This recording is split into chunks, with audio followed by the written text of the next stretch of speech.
Bismillah. Assalamualaikum warahmatullahi wabarakatuh. Alhamdulillahi wa kafa wa salatu wassalamu ala nabiyil mustafa wa ala alihi wa sahbihi an sidqi wal wafa wa ba'd. Faqad qala Allah ta'ala fi kitabihil karim, a'udzu billahi minasy syaithanir rajim. Wasari'u ila maghfiratin min rabbikum wa jannatin 'arduha as-samawati wal ardh u'iddat lil muttaqin. Shadaqallahul azim. Allahumma arhamna bil Qur'an. Pengurus DKM dan jemaah sekalian, alhamdulillah hari ini kita masih diberi kemudahan oleh Allah untuk beribadah di bulan Ramadan, malam yang ke-22 hari lagi. Salam dan salam semoga terlimpah dan tercurah buat junjungan tercinta Nabi Muhammad sallallahu alaihi wasallam.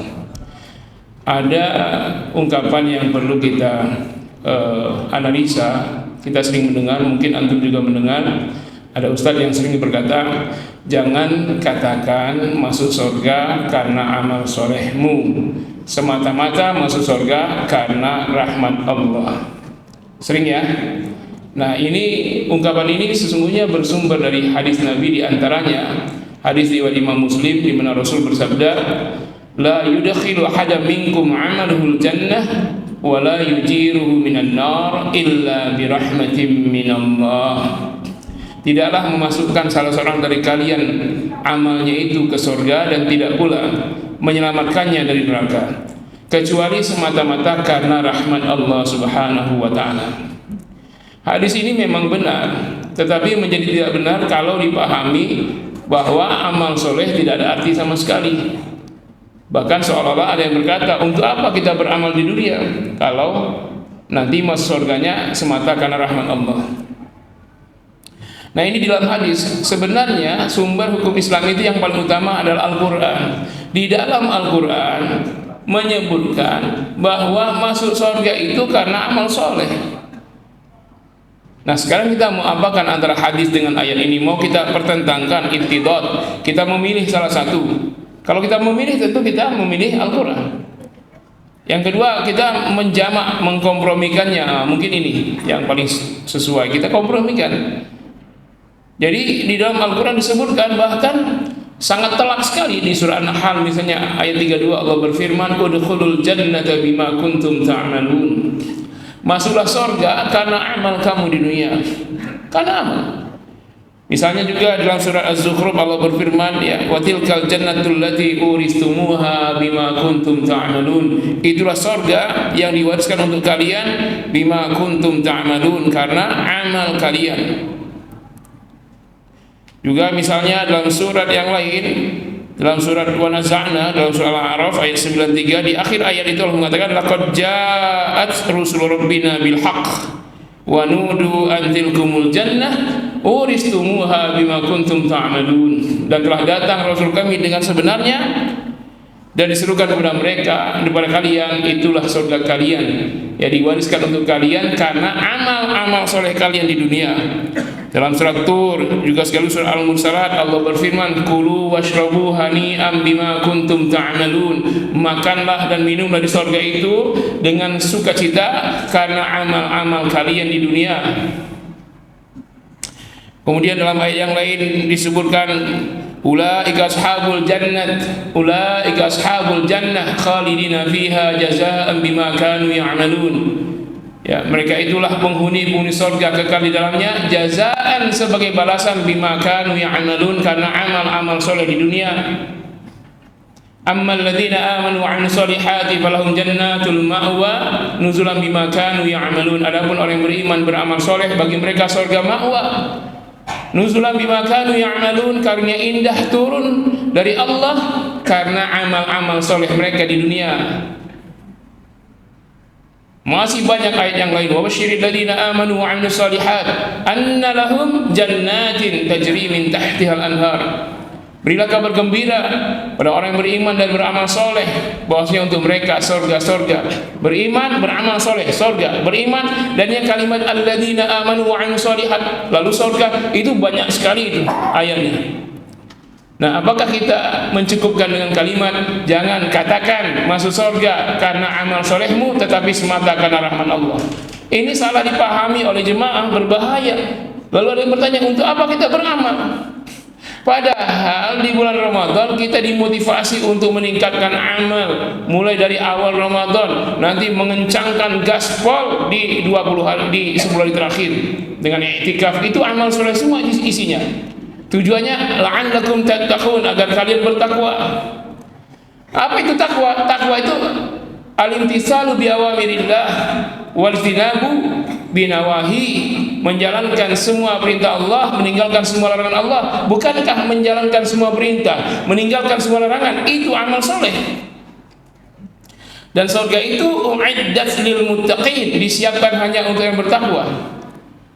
Ayo, kita mau apa dengan hadis tadi? Kita tentu saja kalau kita mau menjamak, mengkompromikannya, oke, kita katakan masuk surga karena rahmat Allah, tapi jangan sebut semata-mata, jangan. Masuk surga karena rahmat Allah, tetapi tidak akan ada rahmat Allah kalau tidak beramal soleh.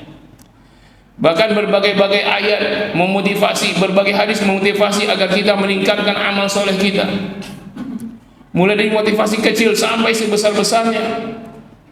Allah sebutkan dalam Al-Quran, فَمَنْ يَعْمَلْ مِثْقَالَ ذَرَّةٍ خَيْرًا يَرَهُ وَمَنْ يَعْمَلْ مِثْقَالَ ذَرَّةٍ شَرًّا يَرَهُ.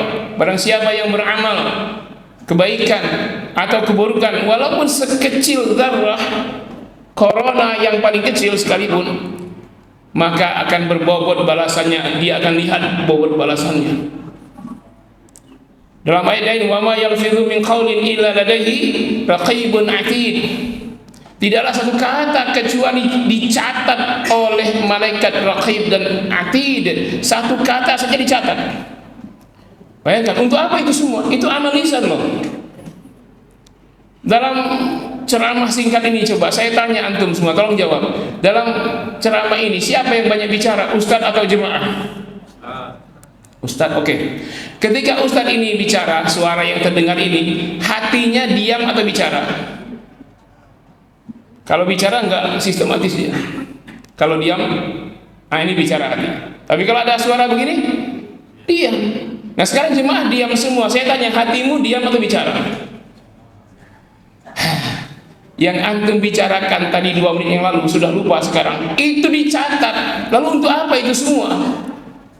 Untuk menentukan apakah nanti amal baiknya lebih berat daripada amal buruknya, termasuk amal qalbiyah. Di situ ada ikhlas, di situ ada riya, di situ ada husnuzon, suuzon. Lalu kita berani lagi berkata, jangan katakan masuk surga karena amalmu, masuk surga semata-mata, kalimat semata-matanya itu ya, hanya karena rahmat Allah. Ini harus kita konfirmasi ya, kita analisa lagi. Jangan salah memahami umat sehingga mengatakan percuma saja beramal, percuma saja beramal, seolah-olah amal itu tak ada nilainya.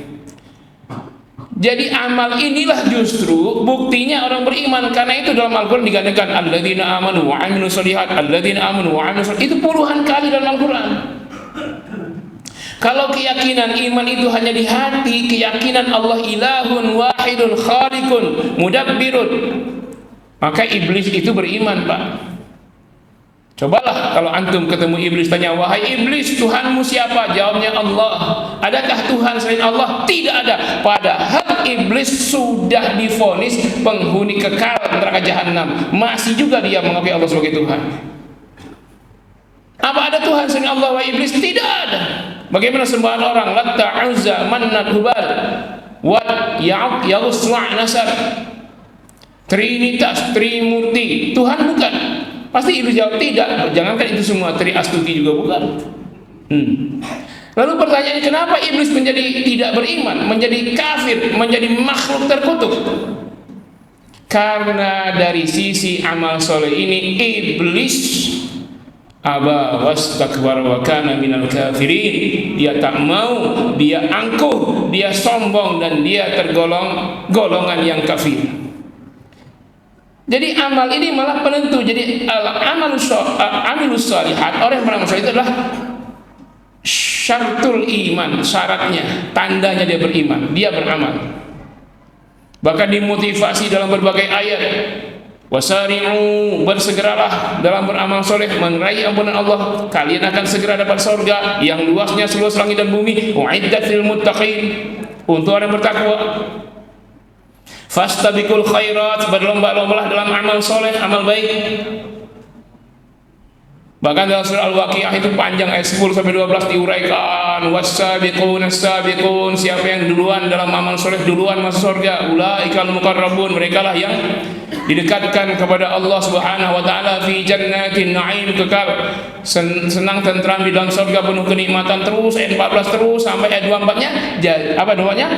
Jazaan bima kanu ya'malun. Itu semua nikmat dari 10 sampai 23 tadi, jazaan, balasan, bima kanu ya'malun, atas amal soleh yang mereka kerjakan di dunia. Jelas Al-Quran dengan mengatakan seperti itu. Masuk surga, balasan atas amal soleh di dunia.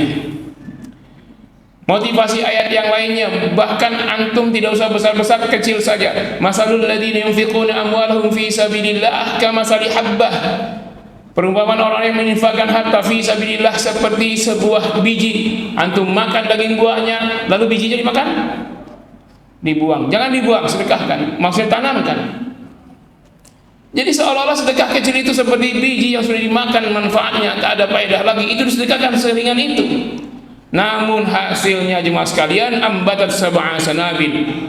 Biji itu akan menumbuhkan 7 tangkai. Fi kulli sumbulatin mi'atu habbah. Tiap tangkai berbuah 100. Jadi berapa tuh? 700. Walaupun angka 700 enggak ada di situ.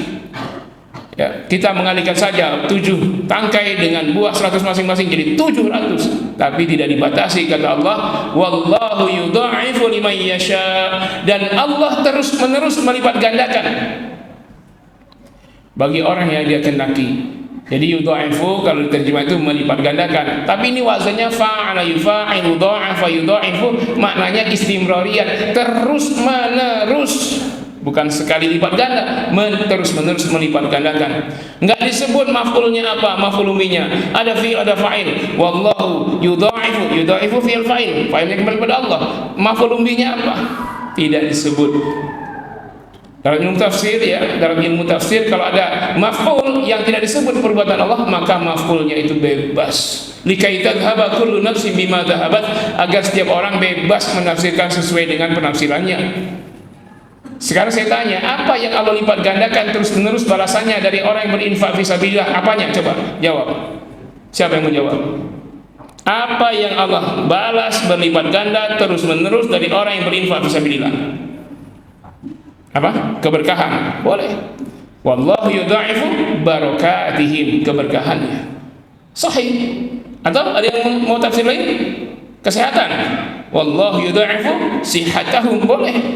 Kebahagiaan, wallahu yudha'ifu sa'adatihim, rezeki, arzaqahum, harta, amwalahum, istri, azwajahum.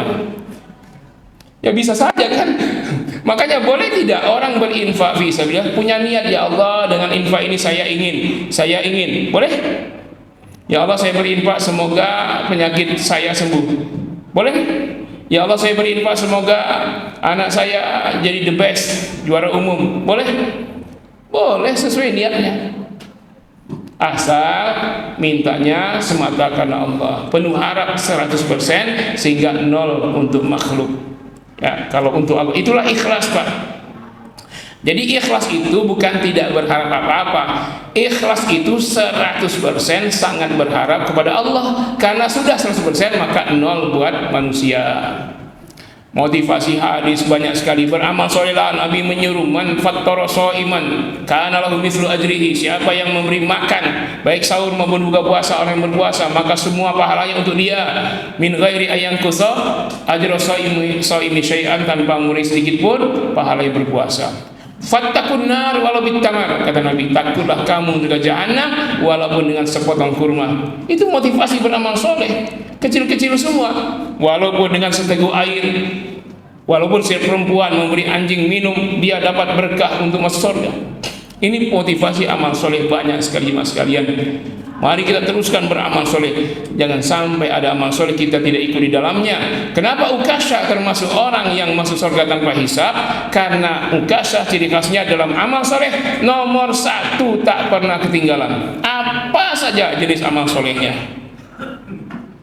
Kenapa nomor 1? Karena nomor 1 mendapat pahalanya, pahala orang sampai nomor 10.000 terakhir itu untuk dia semua. Man sanna sunnatan hasanatan falahu ajruha wa ajru man amila biha ba'dahu. Siapa yang memulai satu kebaikan, dia dapat pahala dirinya dan pahala orang setelahnya, nomor 2, 3, 4, 5, 1000 untuk dia semua pahala itu.